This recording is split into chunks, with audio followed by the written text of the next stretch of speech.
For today's video mga tol, chest workout tayo. High volume lang, tamang pump lang. Okay, tara game. Okay, sinimulan natin siya ng cable fly. So high to low yung angle niya. Okay, tamang pump lang, tamang squeeze lang. So make sure yung kunang onte, keep your chest out, get your balance, na para ka malalaglag sa harapan pero hindi naman. Okay, so bukan nyo ng gusto pero yung elbow nyo slightly bend. Okay? Tapos, drain upset pala natin siya mga tol para talagang ma-warm up yung chest natin. Okay, so make sure proper warm up yung gagawin natin mga tol ha. So yung cable fly natin, pwede nyo rin gawin sa dulo to, pang overload yung mga fly. Pero on this vlog, ginawa natin sa una natin siya nilagay. So medyo nag improve na ulit yung katawan ko mga tol, lumalaki-laki na ulit tayo. Kain, tatbuhat, yung sagot dyan, okay? So next natin, cable fly pa rin, pero yung angle nito gitna lang, okay? Middle lang. So maganda rin yan para ma-stretch ng gusto yung chest natin, ma-feel natin na napapump talaga yung chest natin. Kasi yung mga cable fly, isolation yan mga tol. So meaning na-isolate natin ng gusto yung chest natin more than dun sa mga presses natin, okay? So maganda siyang pampainit ng chest. So keep your chest out, get your balance, straight body, wag masyado nakayuko. And make sure ramdamin nyo yung chest nyo. So para kayo may niyayakap, para niyayakap nyo yung jowa nyo. Naks, sana all may jowa oh. Yan oh. Pag gumanda yung katawan nyo, magkakajowa talaga kayo niyan. Naks. So next natin, after natin sa cables, dumiretso tayo sa flat bench. Okay, so ito yung last set natin, 12 reps, 10 reps, 8 reps yung ginawa natin. Wala nang drop set, okay? So ang form niyan, keep your chest out, generate force, then galing sa paa nyo para tulong. Tapos wag nyo ilalak yung elbow nyo. And naka-suicide grip pala ako dyan kasi dyan ako sanay. Pero kung mas sanay kayo sa lock grip, mas yun yung gawin nyo kasi mas safe yun. So, hindi ganun kabigat yan mga tol kasi kababalik lang natin. So, medyo hirap pa nga ako dyan. Pero, unti-unti palalakasin ulit natin yan para mahit natin yung 100, okay? So, yan. Unti-unti lang. Paisa-isa lang yung press nyo. Yan. Laban nyo. Okay, good job. Nice one mga tol.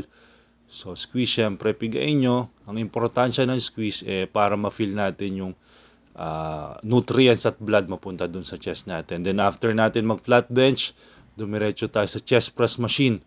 Okay, so yun o, di ba, umangat yung chest natin. So 12 reps, 10 reps, 8 reps yung ginawa natin, 3 set, pinump lang natin. So yun o, di ba, umangat yung chest natin, napuno na ng dugo yung chest natin. Okay, and yeah, good form all the time. Okay, chest out. Tapos baba, bawas ng weight. Tapos dito tayo pa-pump. Ginaanan natin. Yan, nice one. Pump lang. Tamang pump lang yan mga tol ha. Bombahin nyo lang. Keep your chest out all the time. Kuha ng hangin. Inhale, exhale. Tulak.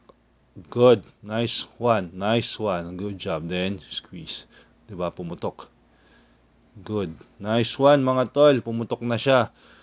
And, ang next natin, nag-incline tayo. So, upper chest. That's my weakness. Upper chest talaga. Kasi nga, ectomorph tayo and payatin talaga upper chest natin. So, kailangan natin i-hit yan. So medyo napagod na ako dito.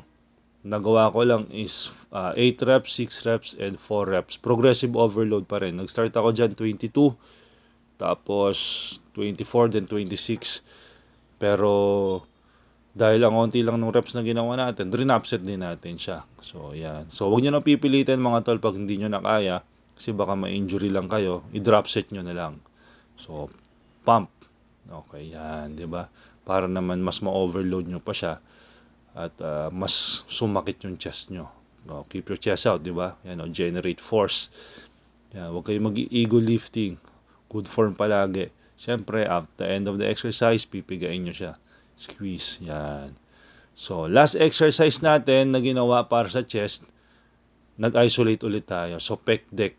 So, ang difference lang ng pec deck and cable fly is ito, medyo bend yung arm. So ito, ini-squeeze mo rin yung chest mo, isolated din siya.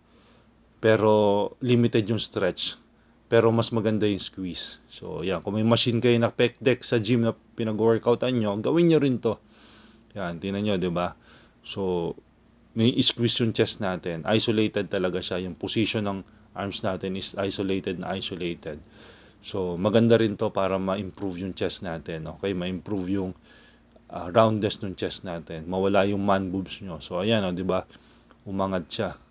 Samahan nyo ng tamang kain ng protina, tamang pahinga, tamang tulog. Mag-i-improve talaga yung katawan nyo, mga tol. So, dapat i-push nyo yung sarili nyo. Okay, na mag-improve everyday.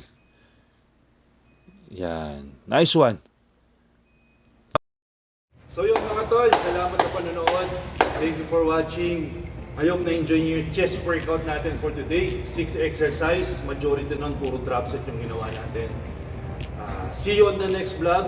Follow nyo ako mga tol. Tapos kung may questions kayo, just comment below kung ano yung mga vlog na gagawin natin. Okay? Salamat sa panonood. Bye-bye.